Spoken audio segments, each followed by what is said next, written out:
to teach you another topic, that is classification of commercial organizations. See, before we have discussed about commercial activities, now we are going to discuss about commercial organizations. See, meaning of commercial organizations.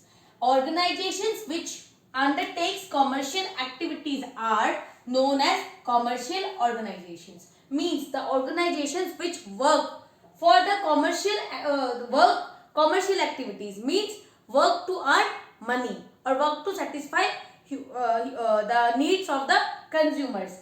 These organizations are known as commercial organizations.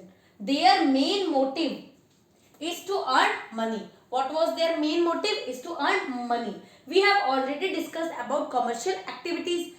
Commercial activities directly related to money and wealth, and the measurement will be done in terms of money. What they expect? Money. So the organizations which work to earn money, their motive is to earn money. The basic motive is to earn money will be considered as commercial organization. For example, transportation, industries, banking, insurance, advertising agencies, any shop, anything, any organization, those who are working to earn money with any means, by doing any work, they will be considered as commercial organizations. Moving on the next topic, that is private sector enterprises. Now see, classification of commercial organization. Commercial organizations are divided into three categories. We will be discussing the first one, private sector enterprise. These undertakings are owned, controlled and financed by private businessmen. Means this type of enterprises are owned, controlled and financed by private business houses. They are controlled, they are running and they are controlling, they are financing themselves only. There is no government participation in them. Means the government has no right to take any participation or take any actions in this type of organizations. The main motive of private sector undertaking is to earn profit. Their main motive is to earn profit. Example, a shop, he can be termed as a private sector enterprises, or a firm owned by any one or two persons jointly, but it is registered under private sector. So it can be an example of private sector enterprises. Again, I am repeating, they are owned, controlled and financed by businessmen. Which businessman? Private. And there is no participation of government, and their main aim is to earn profit. Moving on the next topic, that is private sector enterprises. Their main features are as under. See, there are some features that the private sector enterprises have. They are private ownership and control. As I told you before also, the private sector enterprises have their own ownership, means they are owned by themselves only, and control also. No one else is controlling, they are controlling it themselves. For example, any sole proprietor, means a firm which is run by a single person. So he will be the owner, he will be controlling, he will be managing all the working of his enterprises. Second, profit motive. See, as I told you before also, all the organization except non-profit making organization all have same motive, that is to earn profit. So the main objective of private sector enterprises is to earn profit. Third, no state participation. Means in private sector enterprises there is no participation of central or state government. They don't have any issue with them, or they are not able to participate in them. Why? Because they are not joined by the government, because they are private sector enterprises. Next, private finance, very important, because see, when I have to start a business, I have to arrange all the finance myself only. So like in private sector enterprises, there is no involvement of government or the state or anyone. So all the finance, means whatever money they have to invest in their business, they have to arrange all of it themselves only. No one is going to help them. If they are taking a loan also, then also they have to repay it themselves only, interest and everything. Last, independent management means all the decisions are independent. Who is the owner? He is independent to take all the decisions regarding the working of that enterprises, or all the risk uncertainties he only has to see. Whatever risk is there, any loss, profit, anything is there. So these are the points of private sector enterprises. Moving on to the next topic, as I have told you before also, we have discussed about private sector enterprises. Now we are going to discuss about public sector enterprises or government sector enterprises. These undertakings are owned and operated by central and state government.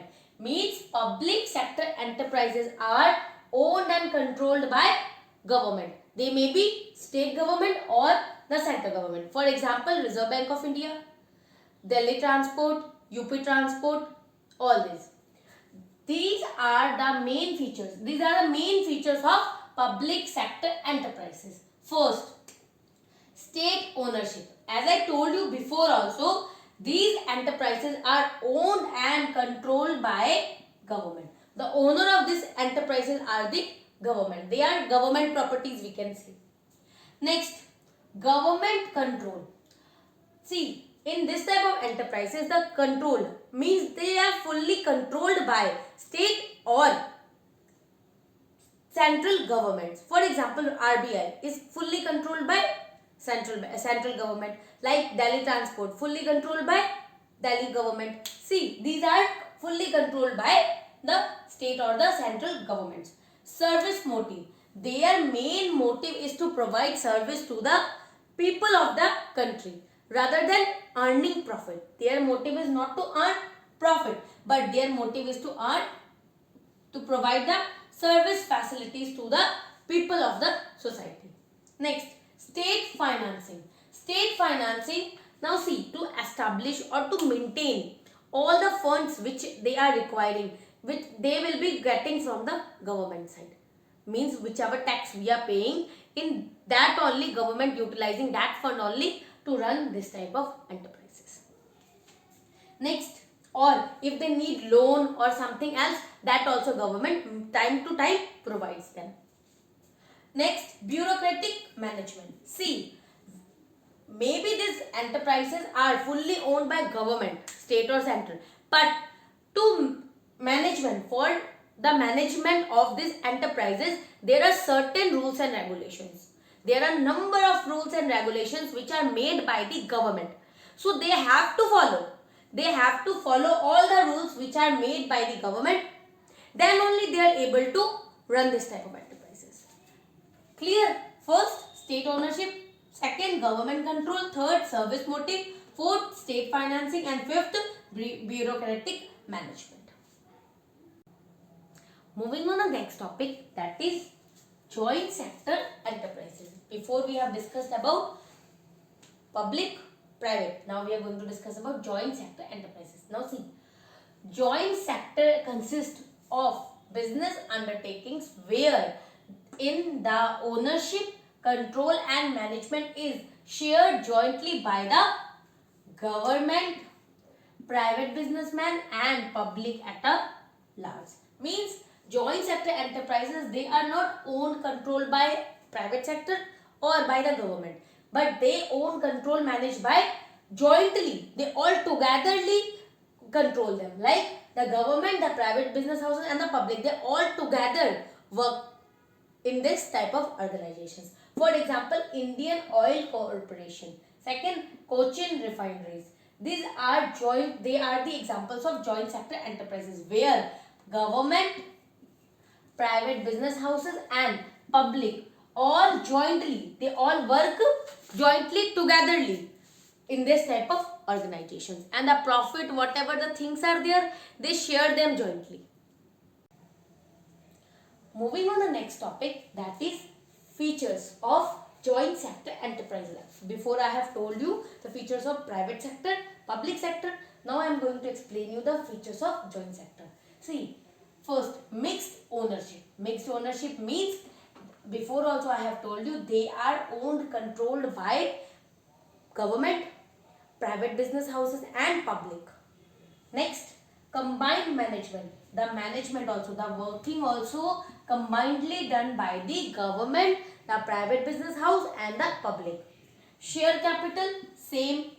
The share capital is also divided into three parts. That is 20, I think so, 25 or 26% to government, 25% to public sector and the 49% to 49 or 46% something I remember is to the general public.